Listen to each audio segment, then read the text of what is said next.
Again, excellent. Right, welcome to Paul's Beer Reviews. As you can tell, this is something completely different today.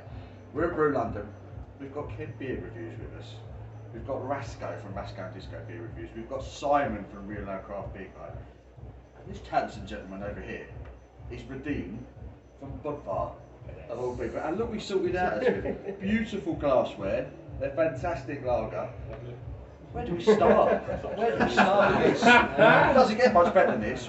Beer drinkers with a brewer drinking, have a beautiful glass. First off, cheers everyone. Cheers. Cheers. Get straight into the beer. John's getting involved. I'll get it there. Cheers everyone. John's our sound man today, and sound and recording. Radim, how did you hear about Brew London, first of all? Well, I should start with all this. How I joined Budvar, because basically I report to our marketing manager, so I've been attending all these events. So for London, obviously, Budvar sent me here to represent the Republic of Beer. Yeah. As we like to call it, but it's been wonderful. It's the second day so far. People have been enjoying that. Yeah, very organized. Yeah, the food court is amazing. I've already been there twice today. There's some good grab out there. Lots of great breweries from around here as well. Can I stop you there? The Republic of Beer. Do you know why they call it the Republic of Beer?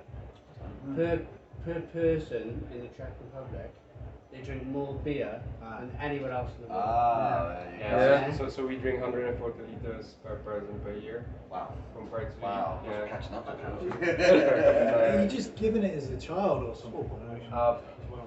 I'm here to represent responsible drinking. So I started to drink beer when I was 18. That's illegal. I drink in Czech Republic. Yeah. Me too.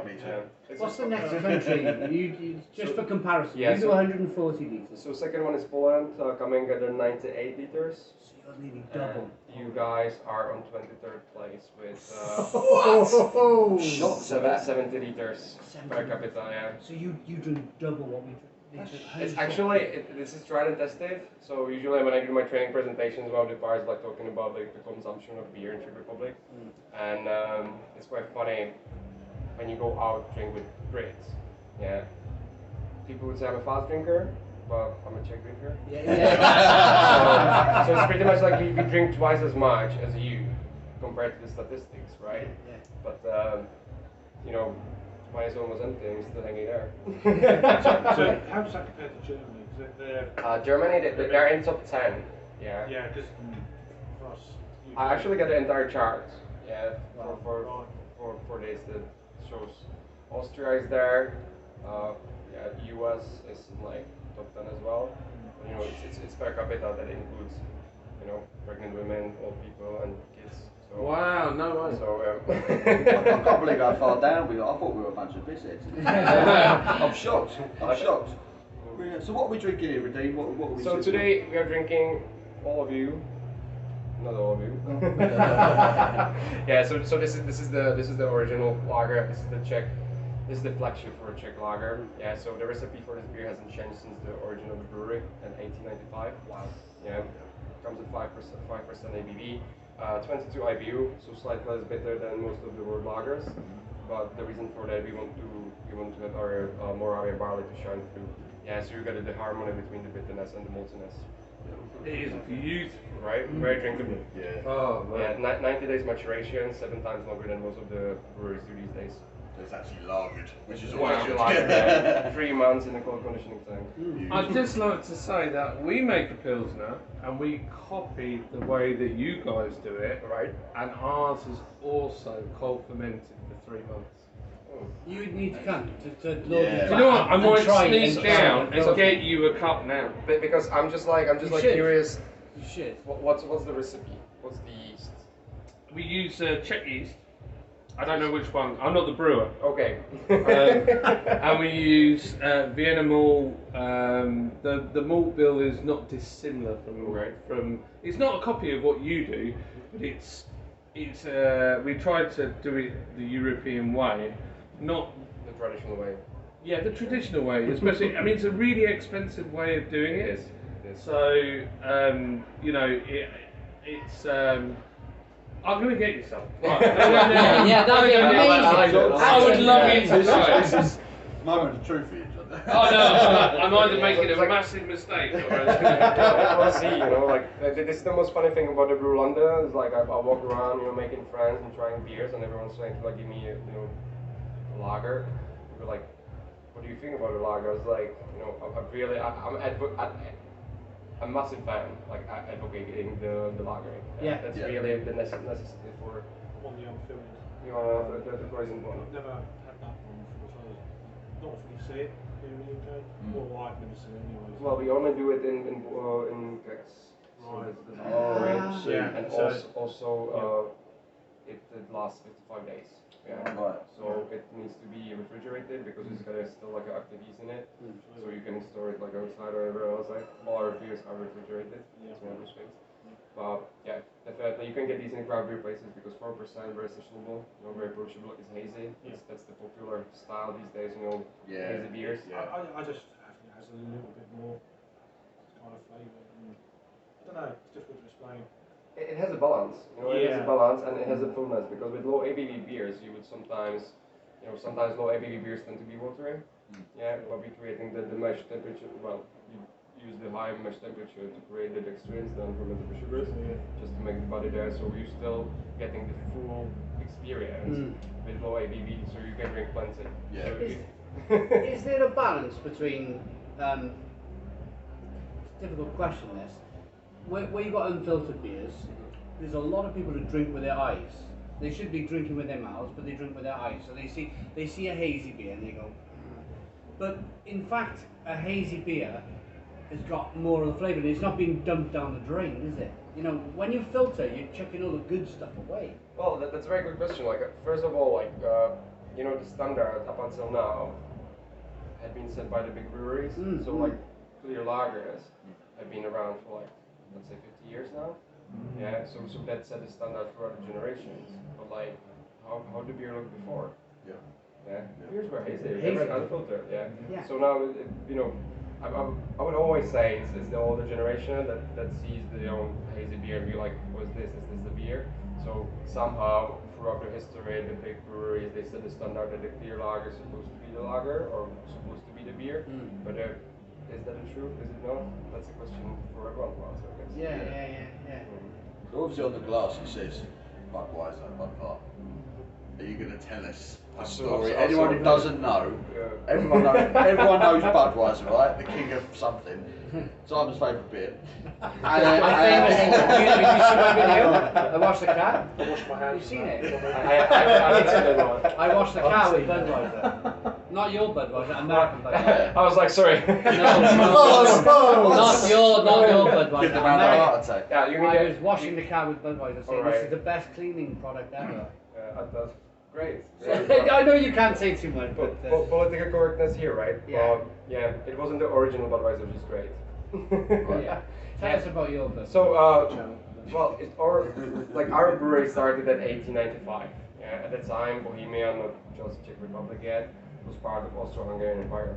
What that meant that all the institutions were run by German-speaking people.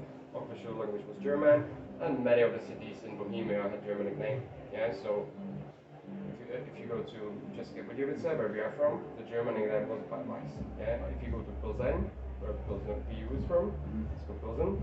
Yeah, if you go to Tamon-Žatec, where the famous Sázovs come from, guess the name of it, Sáz. Yeah. So the Budweiser beer, it's basically beer brewed in the Budweiser, right? So that's where it was established at 1895. And basically at the time, Czech brewers were like, hey, you know, we're happy with being brewed by German-speaking officials. So what they did is said like, hey, let's start a brewery, you know, a Czech brewery, and that's when Budweiser Brewer started. Yeah. So 1895, you know, the beer became popular, obviously for a good reason, because we still drink the same recipe. Thank you. Yeah. That would be judgment moment right there. So, when she was serving it, was just like a little bit shaky. Oh my gosh! I'm giving it to Budvar. Yeah. So obviously good beer. The word has spread across Europe to the US, so we were already exporting to the US. In 1911, the Budweiser trademark is registered in the US, so there was a couple of disputes going on.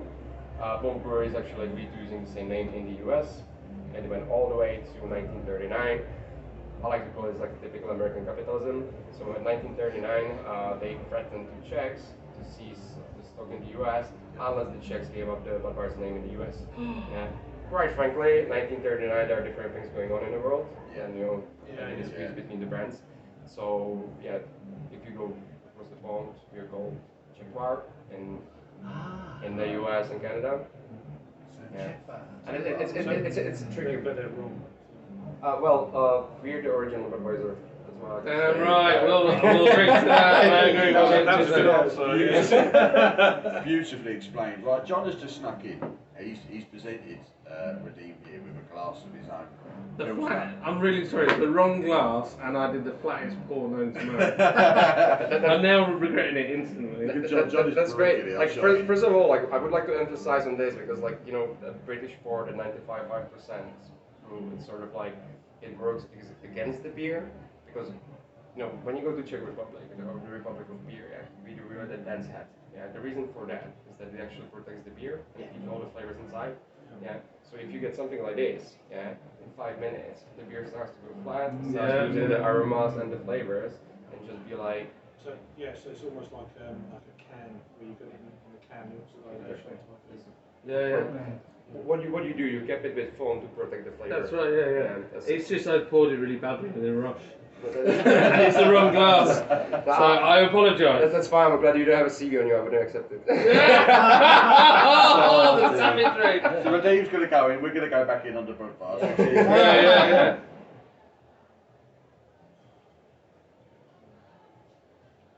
I can't believe how quickly that's gone down. That was me. Right? It's flying down, isn't it? That helps. So, use of saushops. Pellets or Volcom? Oh, I don't know. I'm not the brewer. I like it. Every time I was like, I'm not the brewer. Yeah, I'm not the brewer. I'm the. You don't use He's whole down there. I pellets, just yeah? told the brewer, Mike, and his face was like, "You're doing what?" First of all, I like the carbonation level. It really hits that lager carbonation. It's like 2.5 volumes, somewhere around. Yeah. You don't know. I know that bit. No, I know that bit. Yeah. We're always having arguments over carbonation. Well, also, there's one thing to emphasize, yeah. So for Budvar, we do two-step pour. We do with 30 seconds rest, and what does it reduce the amount of CO2, so it brings up the drinkability. Right. Yeah. So if you pour it at one go, it will be more carbonated, so you can convert more. So with Budvar, we do two-step pours. Yeah. So at the 30 seconds rest, it reduces the amount of CO2 and brings up the drinkability. Wow. So You this is stop halfway, and then you re-pour. Yes. I didn't notice that. We do like if you use the British pours, or we call it international taps, yeah.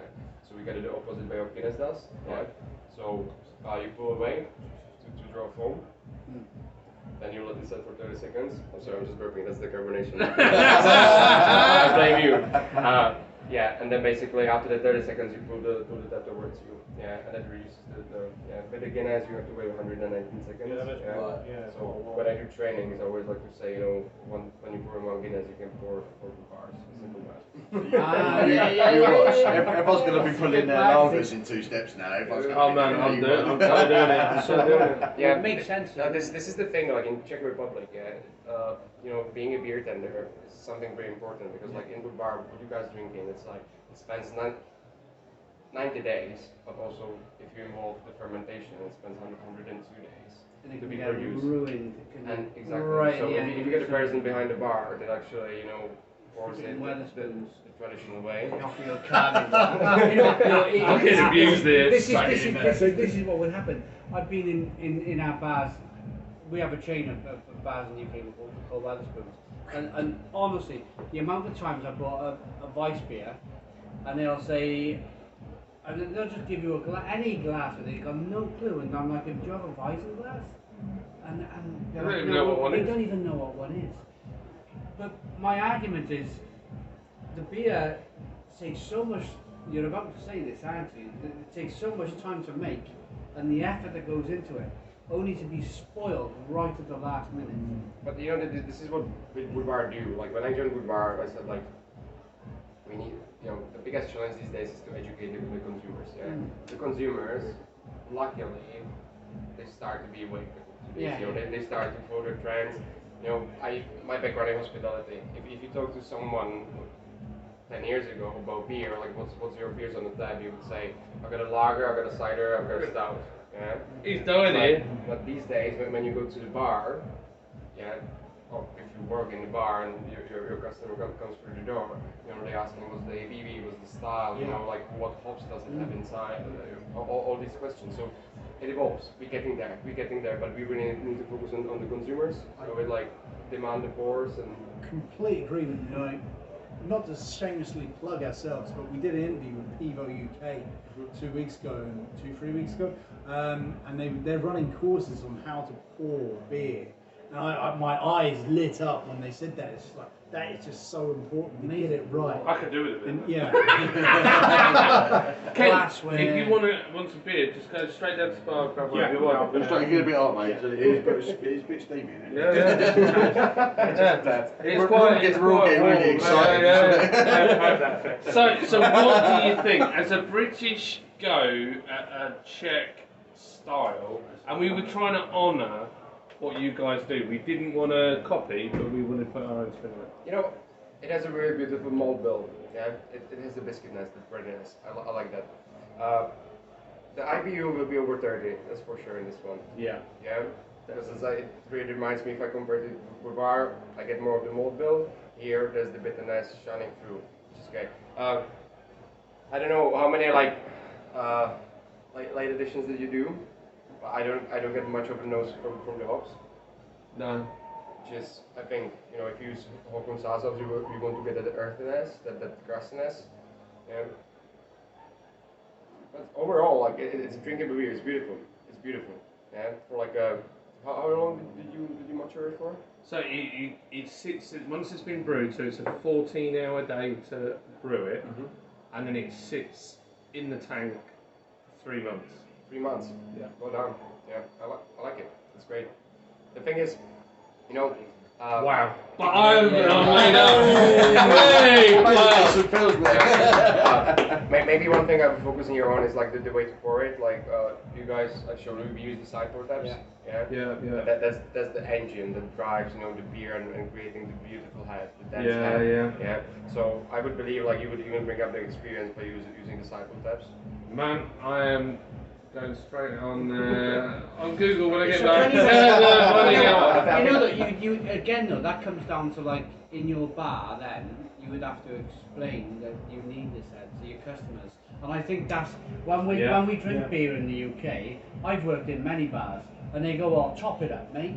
You know, you get that top it up, mate. You know? A bit head on it, please, mate. Yeah. See, the thing is, if Yeah. you came to the north, where I live, we always put a head on our beer. In the south, down here, they don't put their head on the beer. I believe like this is the ultimate long run goal. Yeah. For like all of you guys, yeah, you know, get spread the word. You know, like this is the reason for, you know, have the head to keep the flavor inside of the beer. Yeah. Because like obviously like in the UK the taxes on the beer are much higher than the rest of Europe. Yeah. So you want to get the, you know, the as much beer in the glass as you can. Because the beer here is expensive. Yeah. It is. But you know, eventually, if people demand it, you know, the trade changes. Yeah. It's as simple as that. If the guy that comes to the bar wants a massive head, I mean, what do you have? So what can we say about that? That's the political correctness, I get it. Yeah, you know, the pubs start to do it, you know, the pubs start to educate the staff about like what's the benefits of it, and you know, then you create a beer culture around it. So Wow, that's a long run. So you're a lager's your favourite style of beer. Absolutely, right? that's my DNA. There you go. And you've given a thumbs up to our friend John's Pilsner. I can't believe it. Are there any other lagers here at Brew London 21 that you've really enjoyed yet? Have you had a chance to get? Honestly, I walked around the pillars. Oh, there we go. Yeah. The pillars was very enjoyable. But like my second favorite style is IPA. Yeah, so you know, lager is something I've been drinking since 18. Yeah. But you know, for me as a brewer, I like to explore. I like to, you know, not a crazy like a double triple IPA, but like a really nice session IPA. It's like for me, you know, I like low ABV beers because that's where the skill shines through. Yeah. So they've been wonderful beers around here. Like, oh, you put me on the spot. I'm terrible with names. But I take pictures of everything. But well, I'll have a sip of beer. And Yeah. No, I'm put you on the spot. What ABV do you think that is? This one, this would be got 5%. 4.9. Oh. Hang on. Oh, you know your stuff, mate. Oh man. I'll catch him out. I think as a collective group of people that really get on, I think we should go to the brewery. Yes. Oh man. We should all do our own, because we all have our own YouTube channels. Even John as a brewery has his own YouTube channel on there.